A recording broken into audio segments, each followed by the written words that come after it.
Salut l'équipe, aujourd'hui on se retrouve pour des pronostics en Ligue des Champions sur la journée du 26 octobre. Petite précision sur les analyses, nous choisissons les matchs que nous jugeons les plus intéressants au niveau paris sportif sur chaque journée. Mais l'objectif de YouTube est de proposer un maximum de vidéos, parfois c'est intéressant, parfois la confiance est un petit peu moindre, mais sachez que vous n'êtes pas obligé de tout jouer et encore moins de tout combiner. Et si vous n'arrivez pas à faire des sélections, nous en faisons gratuitement dans le groupe privé, le lien est en description, c'est 100% gratuit sans affiliation et c'est gratuit à vie. Si tu n'es pas encore abonné à cette chaîne, n'hésite pas à le faire pour ne pas manquer les prochaines vidéos. Et on commence tout de suite avec le premier match, Naples contre les Rangers. Donc énorme depuis le début de saison et invaincu toute compétition confondue, Naples peut quasiment assurer la première place du groupe en battant les Rangers qu'ils avaient déjà battus à l'extérieur 3-0. Alors ici, la victoire de Naples en simple est assez basse, donc si vous faites un combiné, je vous recommande de mettre en sec, donc c'est coté à 1,22. Mais si vous le jouez en simple, il est peut-être plus intéressant d'aller chercher une cote supérieure. Donc on peut jouer avec les buts. On a deux options qui sont plutôt intéressantes et jouables. Naples est moins de 4,5 buts. Ça voudrait dire que dans le match, il faudrait 5 buts pour que ça ne passe pas.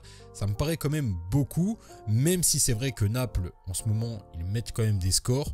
Mais 5 buts, c'est beaucoup. Franchement, pour la cote, je trouve que ça se tente quand même. Ou alors, la deuxième option, c'est le plus de 2,5 buts qui est également possible. Donc au niveau des buts, c'est kiff-kiff, mais sachez tout de même que lorsque vous rajoutez ce type d'option à votre pari, vous perdez au niveau de la confiance. Donc là, par exemple, on est sur du 70% à peu près au niveau de la victoire de Naples et on descend peut-être à 60-65% avec les buts. On passe au deuxième match avec Bruges contre Porto. Grosse surprise de cette Ligue des Champions, Bruges est déjà qualifié après seulement 4 matchs dans une poule qui contient quand même l'Atlético, Porto et Leverkusen. Un nul contre Porto leur assurait même la première place.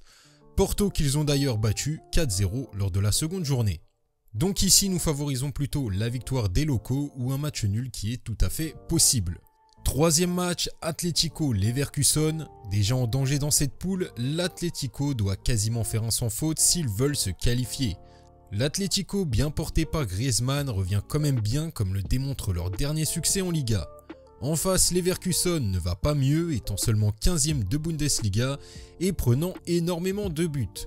Donc ici nous favorisons plutôt la victoire de l'Atlético. J'aurais bien mis une double chance mais ce n'est pas intéressant au niveau de la cote, donc je le propose en sec. Et dernier match entre Tottenham et le Sporting dans cette poule super serrée où les 4 équipes peuvent encore prétendre à la qualification. Tottenham est le mieux parti, un succès contre le Sporting lui assurerait la qualification. Le Sporting décevant contre Marseille ne devrait pas pouvoir refaire l'exploit du match aller et battre Tottenham sur le fil. Et ici nous voyons plutôt une victoire de Tottenham à domicile. Et on se retrouve prochainement pour des nouveaux pronostics. Salut l'équipe!